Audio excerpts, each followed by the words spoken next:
നിങ്ങൾക്ക് നാണമുണ്ടോ ഇങ്ങനത്തെ ആവശ്യമില്ല കാര്യങ്ങൾ? നല്ലൊരു കാര്യമാണ്. അത് ഇതുമായിട്ട് എന്താ ബന്ധം? നടൻ മമ്മൂട്ടിയുടെ ആരോഗ്യ പ്രശ്നങ്ങളെക്കുറിച്ചുള്ള വാർത്തകളാണ് കഴിഞ്ഞ ദിവസം മുതൽ സോഷ്യൽ മീഡിയയിൽ പ്രചരിച്ചുകൊണ്ടിരിക്കുന്നത്.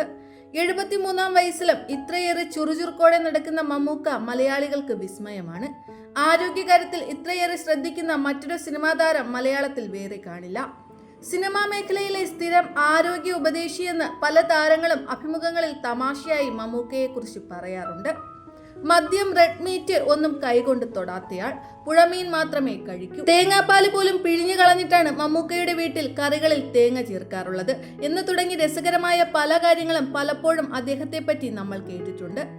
എന്നിട്ട് അദ്ദേഹത്തിന് ഇങ്ങനെ ഒരു അവസ്ഥ വന്നല്ലോ എന്നാണ് പലരും നിരാശയോടെ പറഞ്ഞത്. എന്നാൽ അധികം വൈകാതെ തന്നെ ഈ വാർത്തകളുടെ നിജസ്ഥിതി അറിയിച്ച് അദ്ദേഹത്തിന്റെ PR ടീം ഒഫീഷ്യൽ സ്റ്റേറ്റ്മെന്റുമായി എത്തി.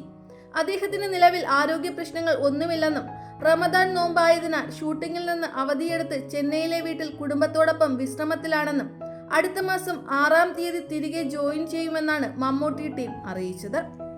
ഇതോടെ വലിയ ആശ്വാസത്തിലാണ് മമ്മൂക്ക ആരാധകർ. ഏതാനും ദിവസങ്ങൾക്ക് മുമ്പ് വരെ ഡൽഹിയിൽ മഹേഷ് നാരായണൻ ചിത്രത്തിന്റെ ഷൂട്ടിലായിരുന്നു മമ്മൂട്ടി.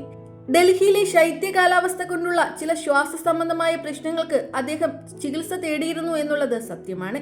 ഈ സെറ്റിൽ അദ്ദേഹത്തോടൊപ്പം ലാലേട്ടനും ഉണ്ടായിരുന്നു. അതുകൊണ്ട് തന്നെ അദ്ദേഹത്തിന്റെ ആരോഗ്യ അവസ്ഥകളെല്ലാം ലാലേട്ടനും നന്നായി തന്നെ അറിയാം. വ്യാജ വാർത്തകൾ വലിയ രീതിയിൽ പ്രചരിച്ച സാഹചര്യത്തിൽ അദ്ദേഹത്തിന്റെ PR ടീം വഴി ലാലേട്ടനും പ്രതികരിക്കുകയുണ്ടായി. ആരും പേടിക്കേണ്ട, ഇക്ക സുഖമായി ഇരിക്കുന്നു എന്ന് പറഞ്ഞ് ലാലേട്ടൻ ഗ്രൂപ്പുകളിലും പോസ്റ്റുകൾ വരികയാണ്. അടുത്ത മാസം 6-ന് ലാലേട്ടനും മമ്മൂക്കയും ഒരുമിച്ചാണ് അടുത്ത ഷെഡ്യൂളിനായി ശ്രീലങ്കയിലേക്ക് പോകുന്നത്. ഒരു പതിറ്റാണ്ടിലേറെ കാലത്തിനു ശേഷം മലയാളികളുടെ ബിഗ് ഗമ്മുകൾ ഒന്നിക്കുന്ന ആ മഹേഷ് നാരായണൻ ചിത്രത്തിനായി കാത്തിരിക്കുകയാണ് ഓരോ മലയാള സിനിമാ പ്രേമിയും.